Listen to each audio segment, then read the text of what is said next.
welcome to this week's video for the sampling technology presentation. I'm going to start out by answering some of the questions for this week.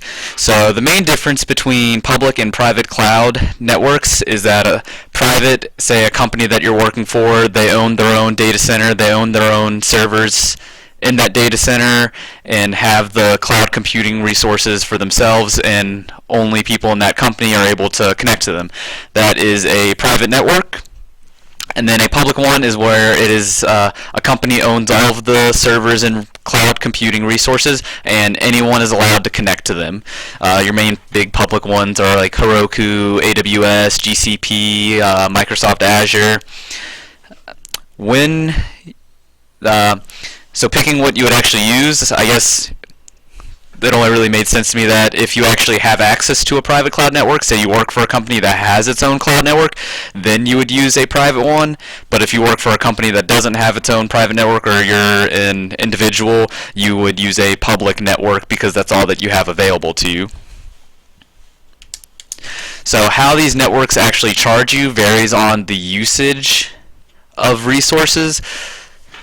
So say if you're running an application on the cloud and it doesn't use up that much computational resources, you're going to be charged less than say someone who's running a very popular web application that requires a lot of computational resources. They're going to be getting charged more because they're utilizing more resources. That's how all of the for the most part, how all of the cloud network services work. They're highly scalable based off what your actual usage is. So a company would choose to use cloud services over traditional services. I guess the main reason would be if it was more cost effective, because money is what drives pretty much all business decisions in the end. So if it's going to be cheaper for a company to set up their system on the cloud as opposed to trying to do it in a traditional manner, they're going to go with cloud if it's cheaper, no matter what, pretty much, because that's what business is about. It's about the money.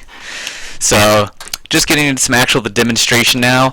Right here is the AWS dashboard for instances. So say if I wanted to set up a new instance, a new virtual machine, I would go there, hit launch instance, and something that I think is really cool about AWS that we saw is that you have so many operating systems that you can choose from off the bat without having to do any extra work, any installing of the OSs yourself. You can choose from any of these, even for the free tier. So what you would just do is you would find the operating system that you want for your virtual machine, hit select, and then from there you would go through further configuration options, memory, other stuff like that, and security options as well. And then after publishing that, you would be able to access your virtual machine. So now I'm just going to hit cancel because I've already got some instances created. So we can see here's the list of instances that I currently have running on AWS. We're going to connect to this one here at the top, and how the connection is done is through a remote desktop connection. It seems to be the simplest way for connecting to a virtual machine in the cloud network. Especially with AWS, makes it really easy. If I just right click this and hit connect for this virtual machine at the top here, it'll give me the option to connect to my instance. First I'm going to go ahead and get my password. It is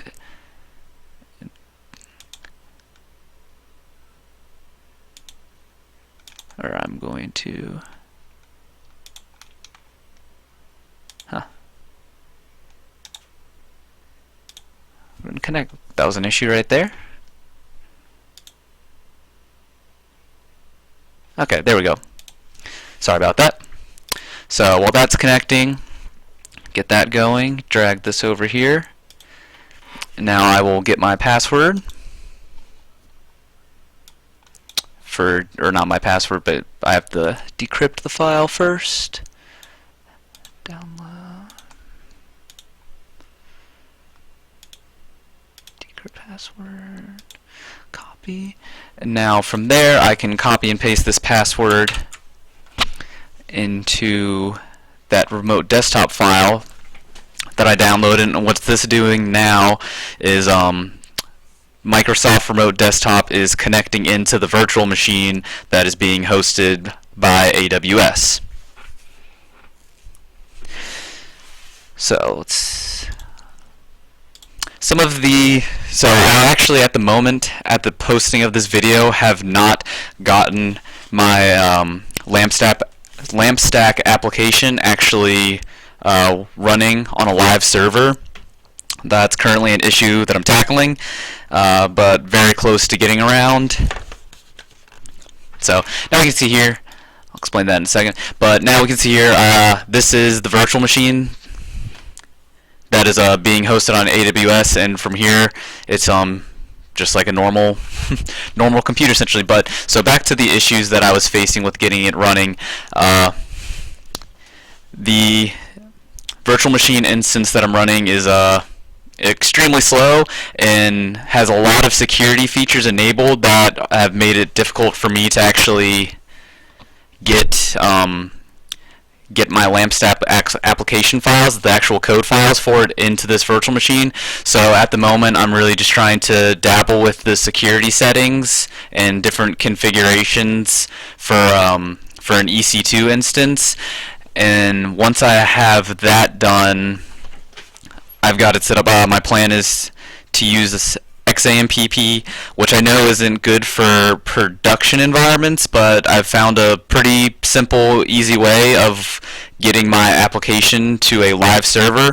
I'm going to be using XAMPP, and then an application service I found called ngrok.